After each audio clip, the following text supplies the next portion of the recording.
Not at all. There is ample basis to disagree with the reasoning of this decision, because I think the judge got it wrong on many folds. But even before I go into the decisions I think she got wrong, it is important for us to situate this discussion in a certain context. This is a conversation about justice and justice delivery. It's a conversation about the ethical and professional conduct or misconduct of a person in whom the prosecutorial powers of all of us is vested. And we must all know that the issue of justice affects all of us. And so in discussing this important issue of justice, the very foundation of our existence and democracy, let's be fair, let's be objective. I don't say that Godfrey Dame is my friend or my party member, so even when I know that this is wrong, I will try to defend it. Now, as I'm saying, there is something good that the judge has done that I have been commending her for, and I want to reiterate that commendation. It has to do with the judge delivering a detailed, well-reasoned ruling in a matter that she could have just given an off-the-bench ruling. Really?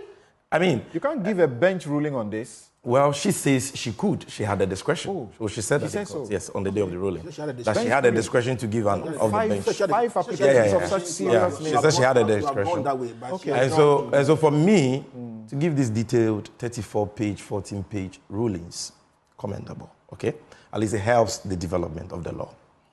Another thing that I commend her for is the admission of Exhibit CAF 2, the audio recording, which was played by the NDC at our press conference sometime last 2 weeks, which our friends in the MPP, led by the likes of Frank Davis, Nana B, Paul Adomotre, and so on, said was doctored. In fact, the words of Frank David were that the tape on this very platform in this chair had been spliced together, and I'm quoting him, spliced together, which goes to the authenticity of the tape.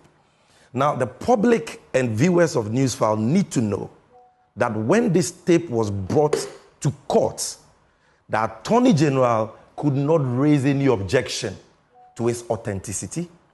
The Attorney General did not mount any challenge. But he was not given the opportunity to make an argument. No, hold on. The Attorney General had an opportunity to file an affidavit in opposition. He could not, you will not interject. You will not. Go ahead. He could not the tape was attached to a supplementary affidavit. Yes. So that the Attorney General could file a supplementary affidavit in opposition. In the first place, he could not swear an affidavit in the first place. He had to employ the services of a proxy. Which is material. Which is allowed. No, I will tell you why it is not proper. But the Ghanaians need to know that Godfrey Dame could not swear an oath to deny the authenticity of the tape. It is allowed in law for him to get someone else to swear an oath on the matters that have been brought against him. The law only allows that person to swear that oath on his behalf if that person declares his source of the information. The source will be the Attorney General. Yes, and I'm saying that, no, that source, if that source is the Attorney General, then that is hearsay.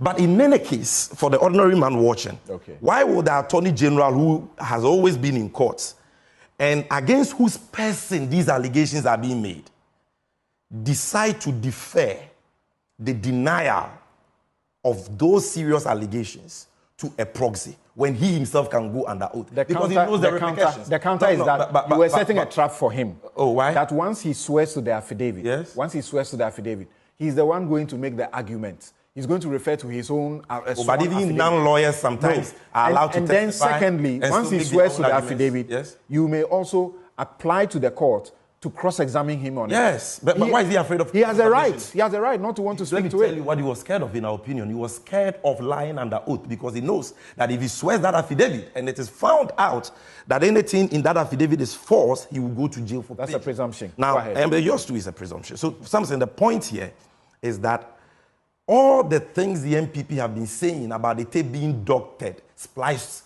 together, they could not say it in court. The only challenge that Attorney General raised on his feet was a challenge on grounds of breach of the right to privacy. Article 18. And like we rightly said here, the judge upheld our argument that that right is subject to exceptions. And last week we said that even if it is stolen, it doesn't once matter. It is intended to once crime. You are committing crime in your privacy, or you are violating the fundamental human rights of another person in your privacy, that right to privacy does not hold. And the judge dismissed those allegations and admitted it. So the lies, your friends in the MPP, the tape is doctored, all that has fallen flat, number one. Now let's go to the things the judge got wrong. Number one, the issue of Odi or Terem pattern. I have a total different view. The issue of whether or not an application has been moved is different from the issue of whether or not the court has a discretion to allow legal arguments. Lawyer Tadiosore and lawyer Aziz Bamba are not complaining because they were denied the opportunity to make legal arguments, even though they would have preferred so. And in my opinion, the judge should have allowed for oral arguments in his discretion, because the judge herself concedes that this is a novel legal issue. And the norm is on such novel legal issues, the judge, in exercising his discretion, would want counsel to address the court on certain important matters so that justice can be done. That was a discretionary matter, right, governed by Article 296. And I think that the manner in which the judge exercised the discretion in disallowing legal arguments was an abuse of her discretionary power under 296. But the most important point here is about whether they were heard or not. On whether they were heard or not, it is clear that they were not heard, because like you rightly pointed out, when an application is filed, it has a filing date and a hearing date. And it is written boldly on the face of the application that court to be moved on so and so dates.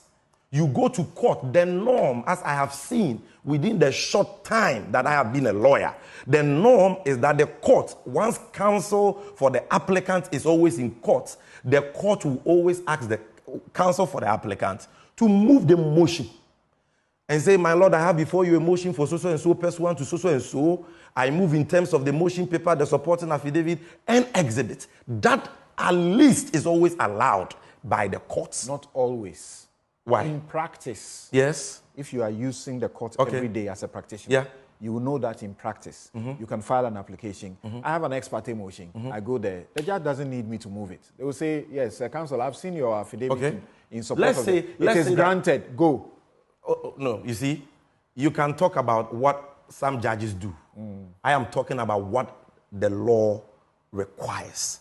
That once parties have brought a matter before you, the least you can do for them is to give them a hearing, not legal arguments. The legal arguments point, I've dealt with it. It's but if it is just about the facts, governed by 296. If it's just about the facts, then the facts are already on the affidavit. This was not just about the facts. This is the case where a preliminary objection had even been raised. All right. So once you deal with a preliminary objection, you then move to the application proper, and counsel should be allowed to say something about the application that has been filed. That was not done. But the most serious thing was that an application had been filed in the Supreme Court seeking to restrain the judge from delivering the ruling that day.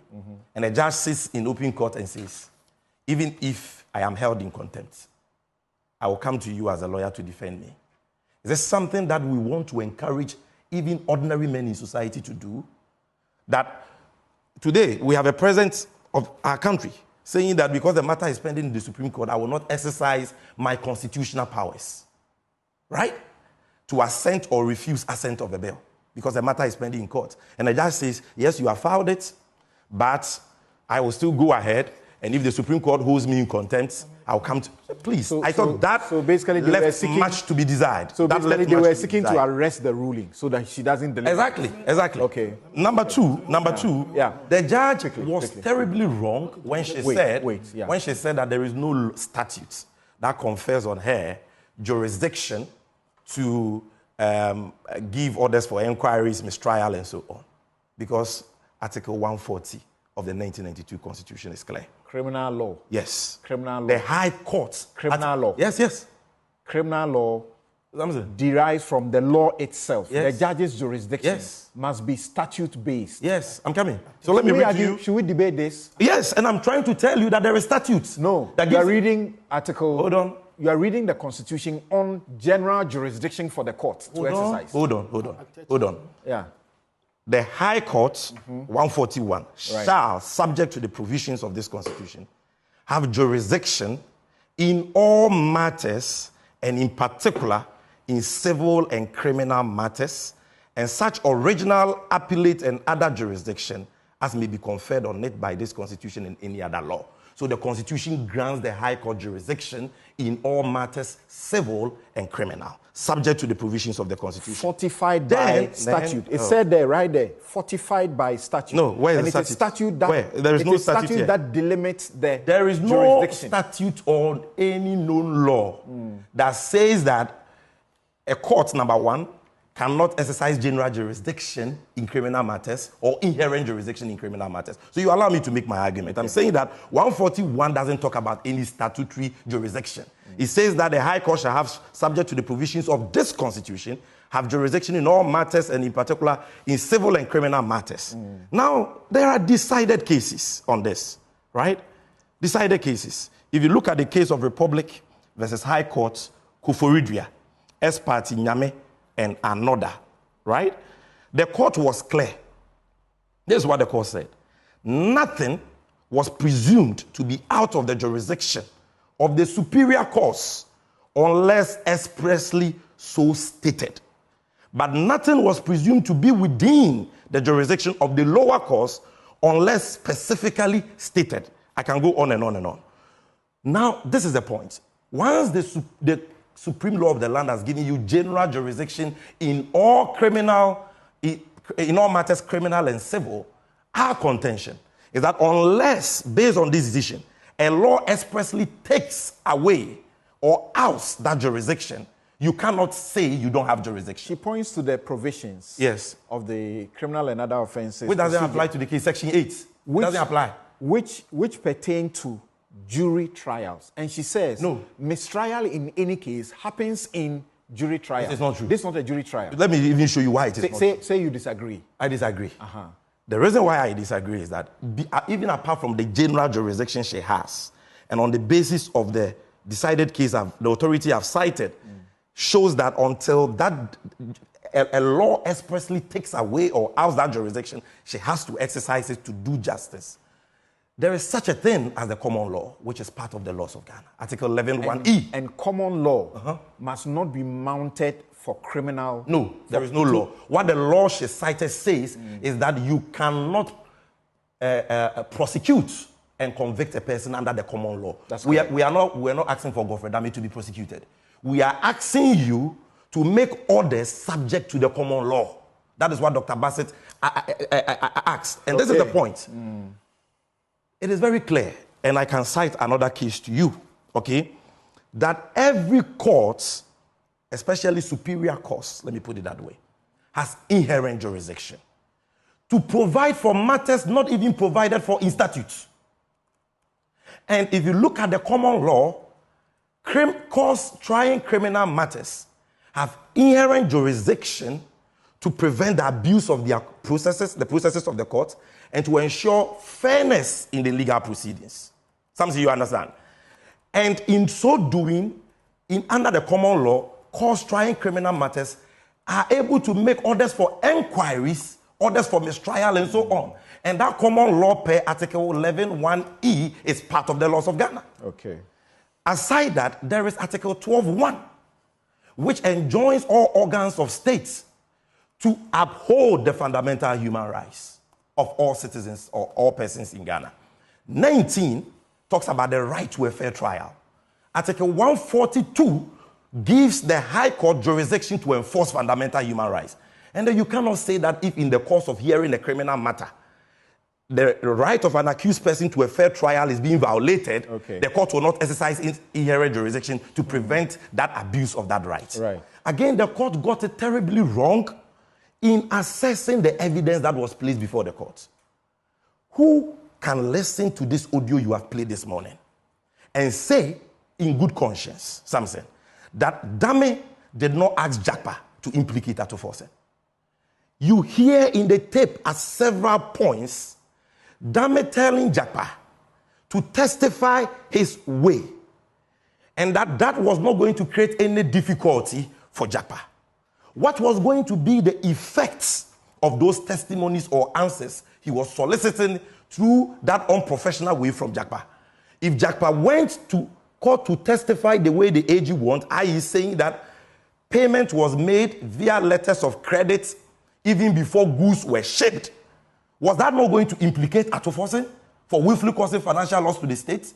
The judge makes no reference to those portions of the tape.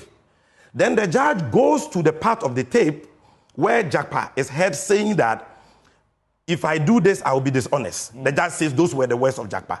But that's true. Yes. That's true that those were the words of Jakpa. Yes, but in assessing evidence, you assess it, number one, as a whole.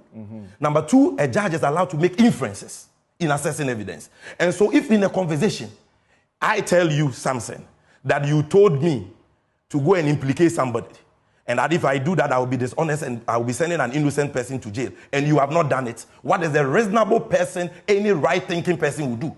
Deny. Dame never denied. The only thing Dame said, that this is a telephone conversation, I don't know whether I'm being recorded. That statement in itself shows that Dame had an ill mood. He hasn't said... And the judge is saying... Wait, no. Dame hasn't said this, but let me play the devil's advocate again. No, hold on. Let me tell you this. Let me tell you this. Yes, where the courts have done it right, we will have the right to commend it, in our opinion. Sammy, where hear we me. disagree, Sammy, hear me. Express our divergent opinion. Sammy, hear me. And last Yes. week we went through this, and many people came at me that I'm heckling you. I'm getting the best out of you. No problem. Now watch this. Just that you must give me the time to. And for you who think this way, I have no any such intentions. Yeah. Now, Dame has not said this. Yes. But imagine when they say the tape has been pieced together. Yeah. It is possible that where you are expecting the judge to make an inference, that inference could lead into trouble when there is the full audio provided somewhat, and it shows that he had protested that comment, and yet that was cut off. Senior, respectfully, that is a red herring because the judge herself, Dame herself, did not raise any issue about the incomplete nature of the tape. And the judge never made any reference to any incomplete tape. You understand? So that was not even one of the things she considered. In this case, ask yourself, why did Jakpa say on the tape that I cannot help you, and that if I testify the way you want, I answer the questions the way you want, I will be helping you to convict an innocent person? It is because prior to that, the Attorney General had told him that, look, this is very simple. If you do this, if you agree to this, it won't create any problem. Then he then replies by saying, I can't do that because if I do that, I will be helping you. So then bottom line, and says, we need to move on. No, then he continues and says, I have been having several meetings with you in my cousin's house. Dame doesn't say, no, I have not been having meetings with you. And the judge says, because only one party on the conversation said this, then it is not true. And he, my senior at the bar, Kagari, and the judge, they say that, oh, this is a tape that only made 2 weeks ago. Really? The tape contains evidence of interactions with Mr. Jakpa that happened as far back as 2022, the outset of the case in court. And if you look at Jakpa's affidavit before the court, he speaks about interactions with the Attorney General as far back as 2022, for which reason he says... Hold on. Gary's question is, why didn't he bring that in the process? For which reason, Mr. Jakpa says the whole case has been brought in mala fide and not bona fide. Why didn't he raise it at the beginning is neither here nor there. Jakpa is now doing his case. Atuforsen has not been in meetings with Godfrey Dame. Jakpa is now doing his case, and this is the right time. Now, let's make something clear for those who are learning. I need to move on. Because sometimes you ask a certain question which may give a wrong impression. Godfrey Dame has not been acquitted of any charge of misconduct. Godfrey Dame has not been charged with any charge of misconduct. Yes, and he has not been acquitted. What the judge said at page 8 was simply to play Pontius Pilate. That my forum is not the right forum to pursue issues of professional misconduct against the Attorney General. That you agree. And that there may be another forum. That you agree, don't you? I disagree because the court is also a forum. The two are not mutually exclusive. A quorum for punishment for misconduct. Every superior court has an inherent jurisdiction to ensure that, number one, its processes are not being abused. Even in the Supreme Court, yes. When Nekwe Tete's matter came up, yes, the court had to make a referral that to the General Legal Counsel. I'm talking about a prosecutor. They didn't punish. Look, you are saying that if a prosecutor, in the cases, the Canadian cases and the external cases the judge cited, what was the substance of the case? What was the issue? It was about prosecutors prosecuting people for crime, engaging in misconduct, and those courts being called upon to say that, look, your processes are being abused, accused persons are not likely to get a fair trial, therefore invoke your inherent jurisdiction to prevent that and to protect the rights of the accused person. You can't say that a judge in a superior court trying a criminal matter doesn't have that inherent jurisdiction. And so something finally, what I will say on this matter in a minute is that for Godfrey Dame to be strongly advised by a judge as Attorney General to stay away from a criminal matter he is prosecuting, and the judge gave her grounds. She says, I strongly advise you to do so to protect justice, and so that the public will have confidence that matters before the court are only determined in the court and not elsewhere. This is the most damning verdict ever given by a court against any Attorney General from the days of Geoffrey Bink. Right. And it shows what a disgrace Godfrey Dame is. Right. And this is the more reason why he must go. And if he doesn't go, the application to prohibit the judge is still triggered. Has been filed and pending in the Supreme Court, the application to do what? To prohibit her, yes. Yeah, that one is still there. So, I think that so there's a possibility. There's a possibility. Yes. And that the Supreme Court will hold that what she did was wrong. There's a possibility. So whether that in itself will invalidate the ruling is another matter. Gary, but I am very sure that there will be just a minute an appeal. Because we have to move on. I know that there will be an appeal. Because I won't get him to speak again. Give us more time. No. Because we go to the next we can do it 30 No. 5G, you see, this one is about justice. My brother, 5G, we have more time. My brother has really misled the public. A minute. Correct that one. You see, on the issue of the source of the source of the tape. That was in the position. Tados conversed it, and the court overruled it. So you don't say that the court didn't deal with it, that matter. It was overruled in the court, European court. What? I mean, the issue about the source of the tape. No. The source of information of the principal state attorney who testified, who saw that affidavit for Godfrey Dame. So you are missing the issue. Thank you. Look. Yeah. My time is up. You asked the question about something I said about the judge saying that it is settled that the ambulances could not be used. Let me clarify that point in 1 minute. No, something. What we disagree? Oh, senior. No. I'm sorry. I'm your okay, so when you are done, brother, you will not interfere with him. No, I will not. I will just do this. I'm holding I will just 2 do minutes, this. then you will do 2 minutes. The reason why we are saying that statement the judge made was very wrong and unfair is that as we speak, at the time she was giving the ruling on this matter, these 5 applications, it has not been settled per the record of the proceedings that the ambulances in the states they were brought into the country could not be used. What is the evidence of Mr. Jakpa is that the ambulances in the state they were brought in were not supposed to be used. And that there was an agreement to that purpose, that the medical accessories must be shipped later, installed, before they were used. And that if they were even used in the state they were brought in, it was going to void the warranty. That is the same statement differently. No. Could not. If you say, when you are trying people accused of a crime, that already it has been established that the ambulances were not fit or could not be used, that is serious. You are trying to say that already. Could not be used until what you have said ought to have been fitted. No, she didn't say until. She added it. I'm rendering it that way. You see, there has not been any settlement of any facts that the ambulances as they were brought in could not. What the agreement is that, what is the case, the testimony of Jakpa is that the ambulances were not supposed to be used in that state. The ambulances have not even been handed over to the government. Something. The medical accessories are still at the port for 7 years. Okay. Something. Okay. So how does the issue of loss even arise? Why will the court to determine? Yeah. But, Gary, wait. Before you come in. Okay. It has to be made clear here that, in fact, the judge did not make a prejudicial You read statement. it. You will did see not the prejudicial prejudge statement. the whole thing. You read it. They could not be used is the issue. Okay. Because that is not the testimony of Jakpa. Jakpa's testimony is that they are not meant to be used. I didn't. If you say could not be used, what you're invariably saying is I highlighted it but didn't mark the page. But which page is it? Page 4. Page 4. Thank you.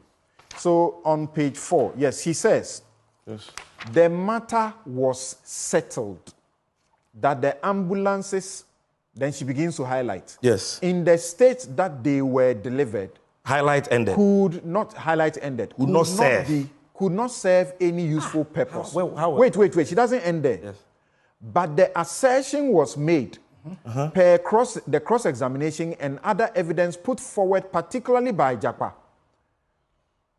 that there were moves to fix the defects, thereby proffering the case that there was no loss occasioned to the state. Yes. So this is fair to the Jakpa is not only saying that there were moves to fix. Jakpa is saying that the ambulances were not intended to be used in the first place. Thank you. Point until the right accessories were installed. Yes, thank you.